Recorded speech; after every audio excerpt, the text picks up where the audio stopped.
President Lee Jae-myung and U.S. President Donald Trump held their first summit talks in Washington on Monday local time, with much of their first talks centering around North Korea. The two leaders agreed to work together on the shipbuilding industry and had meaningful discussions on nuclear energy cooperation. Also in the U.S., President Lee laid out his vision to further tighten the ROK-U.S. alliance. Plans to do so include increasing Seoul's defense spending to beef up its security posture. And South Korea's main opposition People Power Party has chosen Jang Dong-hyeok as its new leader in Tuesday's runoff. We begin tonight with the E-Trump summit. The two leaders' first face-to-face largely centered around the Korean Peninsula and North Korea issues, among others. Our top office correspondent Yoon Jung-min starts us off. Much of the focus at the Oval Office meeting was on resuming dialogue with North Korea, as President Lee Jae-myung met his U.S. counterpart, Donald Trump, on Monday. 얼마 전에 김여정이 미국과 저를 비난하는 발언을 할 때도 대통령과 김정은 위원장의 특별한 관계에 대해서는 의심하지 않는다 이런 표현을 했습니다. 기다리고 있다는 뜻으로 보여졌습니다. 한반도의 평화의 새 길을 꼭 열어주시기 바랍니다. I will do that and we'll have talks. He'd like to meet with me. Saying that he wished to see a Trump Tower being constructed in North Korea and play golf there. He asked Trump to play a peacemaker role for peace on the Korean Peninsula, and Trump expressed his hope of meeting Kim Jong-un this year. The American leader touted his personal ties with Kim, saying they get along really well. When asked whether he will be attending the APEC leaders meeting later this year in Korea, he said he expects to visit Korea soon for a trade meeting. On top of that, according to President Lee's national security advisor, the two leaders agreed to cooperate on the shipbuilding industry and had meaningful discussions on nuclear energy cooperation. When it comes to modernizing the alliance, we're adjusting specific phrases, but there's a broad consensus. He added that South Korea aims to strengthen joint defense security through modernizing the alliance, hinting at a hike in Korea's defense spending. With regard to Trump mentioning that he wanted to ask Seoul for U.S. ownership of the Korean land used by U.S. forces stationed in Korea, we added that he needed to find out the background behind such remarks. With the E-Trump summit concluded, eyes are now on how North Korea's Kim Jong-un will respond to their calls for dialogue, with the inter-Korean ties still looking frosty. Yoon Jung-min, Arirang News, Washington, D.C. The two leaders also discussed specifics of the package deal worth $350 billion proposed by the Korean government, with a big chunk of that going into shipbuilding cooperation. Our Kim Do-yeon reports. Closing the tariff talks and boosting economic ties topped President Lee Jae-myung's agenda at his summit with U.S. President Donald Trump. Meeting on Monday at the White House, the two leaders zeroed in on shipbuilding and other economic cooperation, the earlier means for South Korea to negotiate a lower tariff rate. 말씀하신 조선 분야뿐만이 아니라 제조 분야에서 르네상스가 이루어지고 있고 그 과정에서 대한민국도 함께하게 되길 기대합니다. President Trump also took the chance to tout the New Deal, emphasizing the importance of the big portion of the $350 billion investment package going into shipbuilding. We are thinking about contracting some ships. They build them very well in South Korea. They're also thinking about coming to our country with some shipyards to start us on the process of building ships again. Do you know what world? The summit was also followed by a business roundtable in Washington, D.C. More than 30 business heavyweights from both countries, which are already working together or seeking to do so, came together. This includes Samsung Electronics chief Lee Jae-yong and NVIDIA's Jensen Huang, among others. There, President Lee called the business leaders the, quote, backbone of the alliance.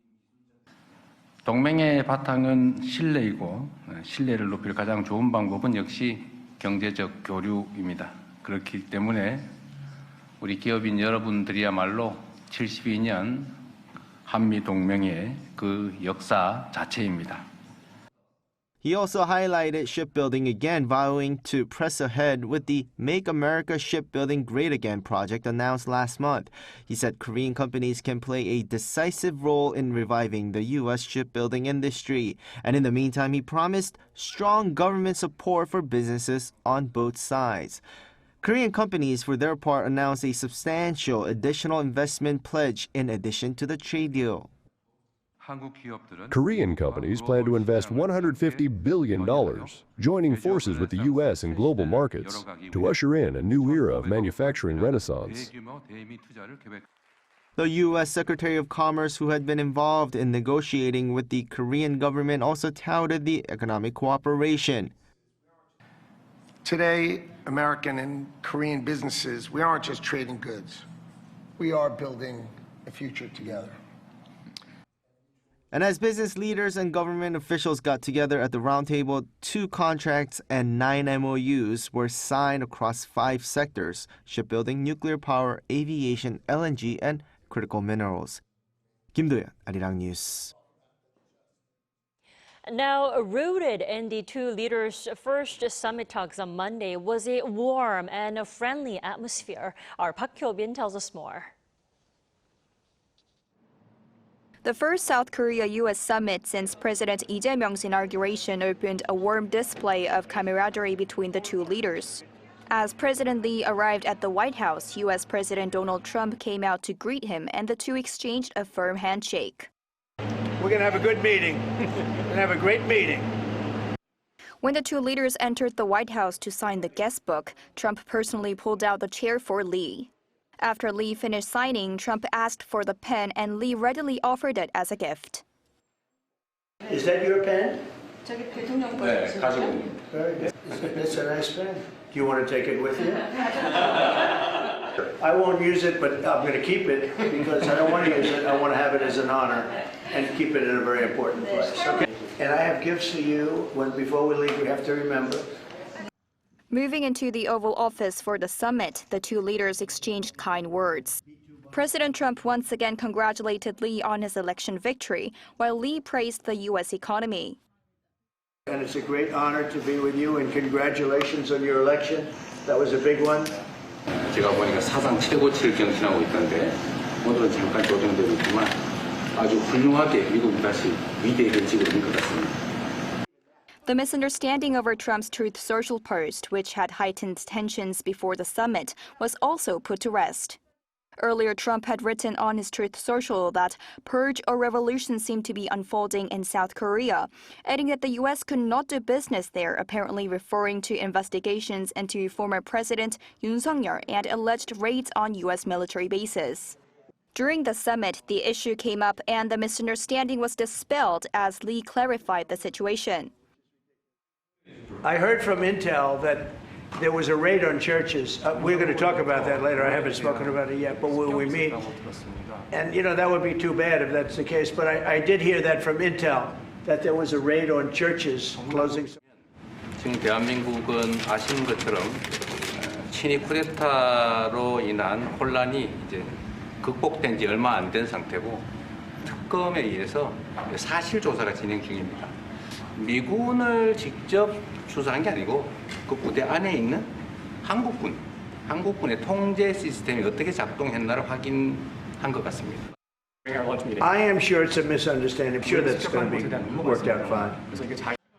Despite the tensions stirred by Trump's remarks ahead of the talks, the two leaders wrapped up their first summit on a conciliatory note. After the summit, Trump called Lee a very good guy, very good representative for South Korea. Lee also said the talks went very well, adding that they had discussed far more issues than expected. Park Hyo-bin, Arirang News. Staying in the U.S., the South Korean leader also Monday delivered a policy speech at one of America's leading think tanks, outlining the future of the ROK-U.S. alliance. Our Presidential Office correspondent Song Yu-jin was there. Following his first summit with U.S. President Donald Trump, South Korean President Lee Jae-myung laid out his vision for the two countries' 7-decade-long alliance in a speech at the Center for Strategic and International Studies think tank. 안보, 경제, 첨단 기술의 세 가지 기둥 위에 우뚝 선 미래형 포괄적 전략 동맹은 양국 국민을 위한 실용과 국익의 결정체로서 앞으로 더욱 찬란하게 빛나게 될 것입니다. The president pledged a more leading role for Seoul in security on the Korean Peninsula while maintaining a strong joint defense posture with Washington. 국방비를 증액할 것입니다. 그 늘어난 국방비는 우리 군을 21세기 미래전에서 반드시 승리하는 스마트 강군으로 육성하기 위한 첨단 과학 기술과 자산을 도입하는 데 사용될 것입니다. This is the first time President Lee has stated that South Korea will increase its defense spending, which the Trump administration has been pressing for. With that modernized alliance, the allies will work to bring lasting peace and denuclearization to the Korean Peninsula. 한미 양국은 북한의 도발에는 강력히 대응하는 동시에 북한과의 대화를 위한 노력도 병행해 나갈 것입니다. Turning to the economy, President Lee called last month's trade agreement a springboard for deeper cooperation in advanced technologies. 세계 1위 역량을 갖춘 대한민국의 K조선이 미국 조선업의 르네상스를 열어가며 양국이 공동 번영할 새로운 역사적 계기를 만들 것입니다. Also mentioned was Japan, a crucial partner of the Allies, which President Lee visited just before the U.S. 저는 트럼프 대통령과 함께 굳건한 한미 동맹을 바탕으로 한미 1협력을 긴밀히 다져 나갈 것입니다. 3국이 북한의 핵과 미사일 위협에 공동 대처하며 인태 지역과 글로벌 차원에서의 평화와 번영을 위해 더욱 노력해 나갈 것입니다. The president concluded his 17-minute speech saying that the golden era of the alliance is yet to come. 함께라면 우리는 더욱 위대한 것을 이루어낼 수 있습니다. 그 영광의 순간을 위해서 같이 갑시다. His CSIS visit was followed by dinner with American opinion leaders. So with day 2 now over, the South Korean president will travel to Philadelphia on Tuesday to tour the Hanwha Philly shipyard recently acquired by Korea's Hanwha Group. 송유진, Arirang News, Washington, D.C. Now, following the D.C. summit, South Korea's government and industry leaders are discussing ways to move their economic partnership going forward. Based on the leaders' push for cooperation in strategic areas, our Oh Soo-young has more. Trust and effective policies are crucial to build a win-win partnership between Korea and the United States. Hours after the first summit between Presidents Lee Jae-myung and Donald Trump in Washington, D.C., a forum in Seoul gathered industry officials and policy experts to discuss the future of economic security cooperation. So based on the common understanding reached at today's summit, I believe Korea and United States will work more closely in these vital areas such as shipbuilding and critical the minerals and also the energy security. While the first E-Trump meeting set a positive tone for economic cooperation, there was no joint statement released afterwards. Thus, it seems Seoul and Washington will continue to fine-tune trade relations and details on investment. According to one former U.S. trade official, the era of tariffs and renegotiations will persist for the foreseeable future. Facing such uncertainty, he suggested Seoul commit to sectors vital to the U.S. economy in the long run, from shipbuilding and energy to strategic technologies such as advanced semiconductors. So it's about jobs in the United States, it's about jobs in certain states in the United States, it's about expanding our industry and our supply chains and our capability. Those take time to develop, the training takes time, but the more you do that, the more you invest, the more likely it is that you'll be able to have a long-term, stable relationship with the United States. But first, active measures are needed to build trust and cooperation, particularly in highly sensitive areas such as building naval vessels and future technologies.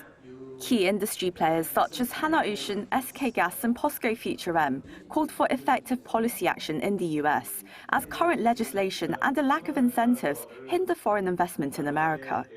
Seoul's foreign ministry aims to foster a conducive environment for mutually beneficial partnerships, offering attractive Korean business opportunities while stably nurturing US competence and jobs in strategic sectors. I believe Korea and United States are ideal partners for economic security. We lead in technology and manufacturing, and above all, we share a relationship built on trust. Currently, we are facing very serious and complex challenges in areas such as emerging technologies, supply chains, and also energy security. To navigate global changes and address common challenges together, Deputy Minister Kim Jong-un said Korea and the US are working to build a future-oriented, comprehensive strategic alliance. 오수영, Arirang News. Leading foreign outlets have observed that the South Korea-U.S. summit managed to steer clear of anticipated tension, unfolding in a notably smooth manner. Our Moon Ji-young tells us more. Contrary to widespread concern, global media outlets have highlighted that the high-stake meetings proceeded without incident. Foreign media outlets see this summit as a significant milestone that strengthens trilateral cooperation among South Korea, the U.S., and Japan, centered around the ROK-U.S. alliance, and is having removed uncertainties, thereby restoring the growth potential of our companies. The New York Times specifically pointed out that President Trump talked up the Korea-U.S. alliance, notably expressing interest in purchasing South Korean ships. The newspaper also noted Trump's repeated comments on his good relationship with North Korean leader Kim Jong-un, saying North Korea has great potential and even offering to mediate a meeting between Kim and President Lee. The BBC noted President Lee's diplomatic prowess, highlighting his ability to charm and successfully avoid public disagreements, especially on sensitive trade and defense issues. It also observed that the leaders found common ground regarding North Korea, with President Trump frequently mentioning North Korean leader Kim. The Washington Post added that despite apparent differences, Trump and Lee found common ground, with the summit serving to establish rapport between them.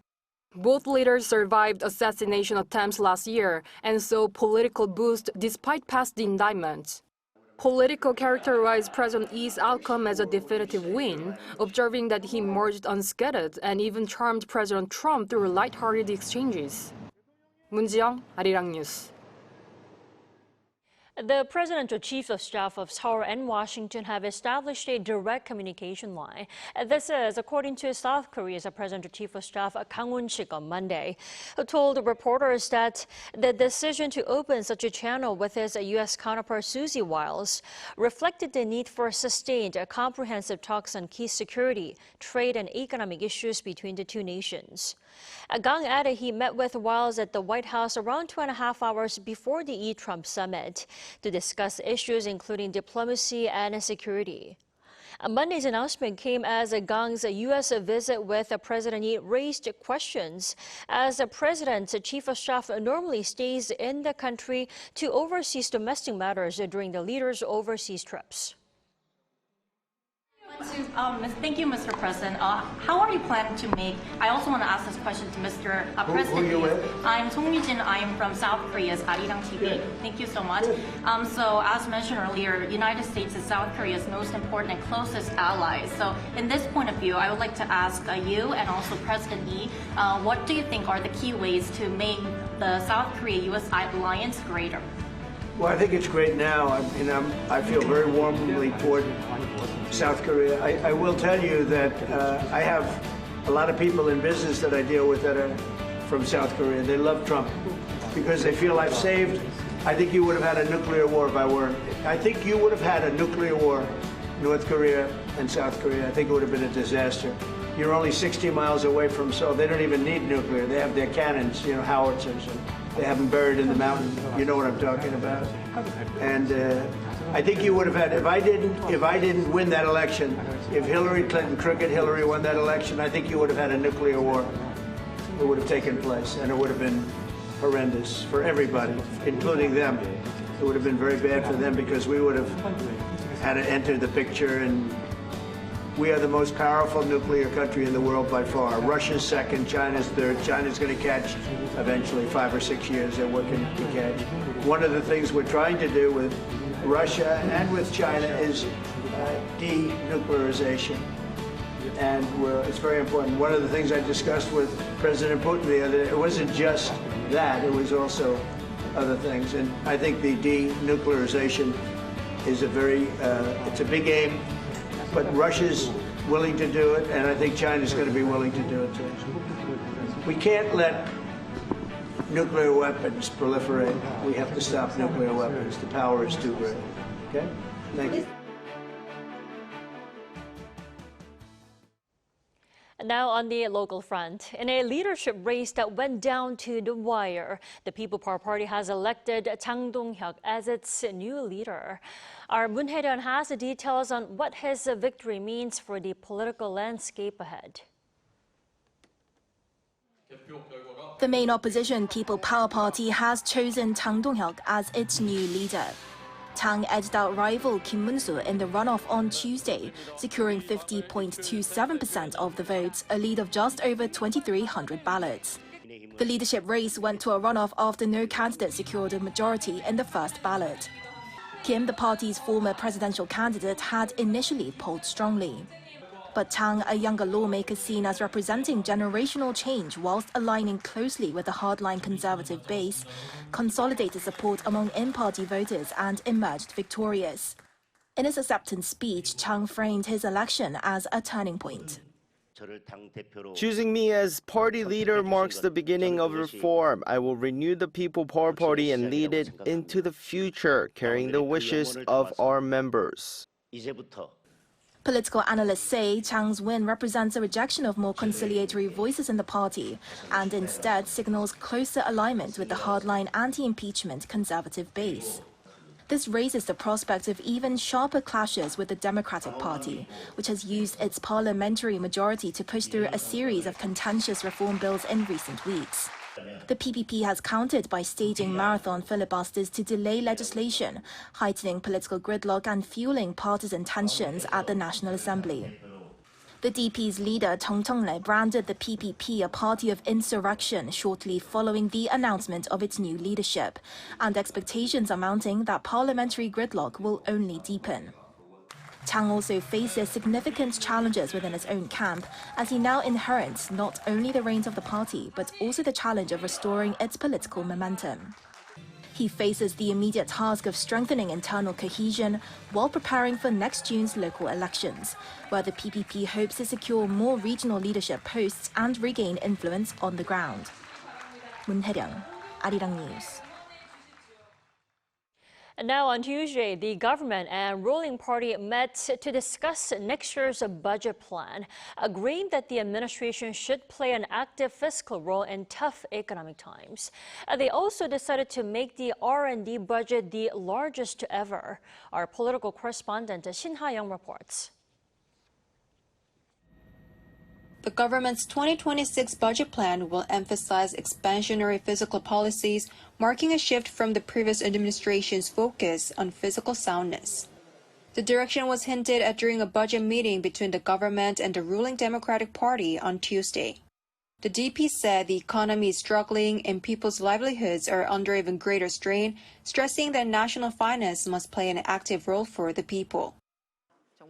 The government and the DP decided to learn from the Yoon Suk-yeol administration's fiscal mistakes and make next year's budget support people's livelihoods and respond to global uncertainties. As the first budget of the government of people's sovereignty, we will ensure taxpayers' money is used fully for the people. At the meeting, the government and the DP called the Yoon Suk-yeol administration's R&D cuts a mistake and agreed to set next year's R&D budget at a record high. They plan to expand spending on research into semiconductors such as GPUs to make South Korea a top 3 AI power and build an AI-driven society. The plan also includes raising the age limit for childcare subsidies beyond the current cap of below 8. Deputy Prime Minister for Economy and Finance Koo Yoon-chul said the Jae-myung administration's first budget will be performance-oriented, cutting what's unnecessary and investing boldly in areas that drive recovery and growth. The budget plan is expected to be approved at a cabinet meeting this Friday. 신하영, Arirang News.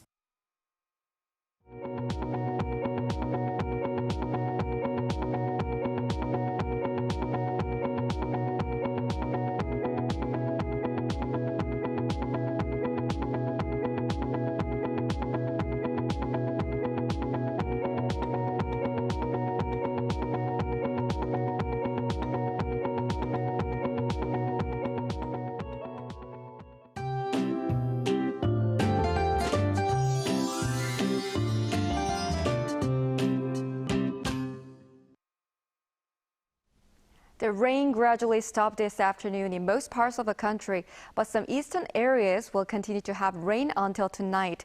The expected amount of rain is up to 80 millimeters in the Jeollado provinces, 10 to 50 millimeters in western parts of Gangwon-do and Gyeongsang-namdo provinces. With rain falling, the daytime temperature was 1 to 2 degrees lower than yesterday, but the heat felt worse than the actual readings as the air continues to be humid. Seoul will rise to 32 degrees Celsius tomorrow, and there will be many places above 30 degrees, mainly in Jeollabuk-do province, the Gyeongsang-do provinces, and Jeju Island, where a heatwave warning is in place. Tomorrow morning, Seoul, Gwangju, and Daegu will start off at 24 degrees, Busan at 25 degrees. Highs will go up to around 31 to 32 degrees in most parts of the country. The heatwave warnings are expected to be expanded again tomorrow around the western regions. That's all for Korea. Here are the weather conditions around the world.